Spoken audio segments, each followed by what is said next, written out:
දයාසිරි ජයසික්‍ර මහතාගේ ක්‍රියාකලාපයේ සම්බන්ධයෙන් ලද පැමිණිල්ලක් විමර්ශනය කර වාර්තා කිරීම සඳහා කතානායක වික්‍රමරත්න මහතා විසින් ත්‍රිපුද්ගල කමිටුවක් පත් කර තිබේ.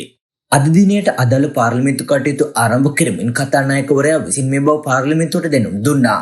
එහිදී කතානායකවරයා නිවේදනය කර සිටියේ ඉකුත් මැයි මාස 20 වදා පාර්ලිමේන්තු සභා ගර්භය තුලදී නීතිඥ දයාසිරි ජයසික්‍ර මහතාගේ ක්‍රියාකලාපයේ සම්බන්ධව ලද පැමිණිල්ලක් සැලකිල්ලට ගනිමින් මෙම ත්‍රිපුද්ගල කමිටුව පත් කළ බවයි. ඒ අනුව අදාළ පැමිණිල්ල සම්බන්ධයෙන් විමර්ශනය කර වාර්තා කිරීමට පත් කළ මෙම කමිටුවේ සභාපති ලෙස නියෝජ්‍ය කතානායක කාරක සභා සභාපතිනි හේමාලි වීරසේකර මහත්මිය නම් කර තිබේ.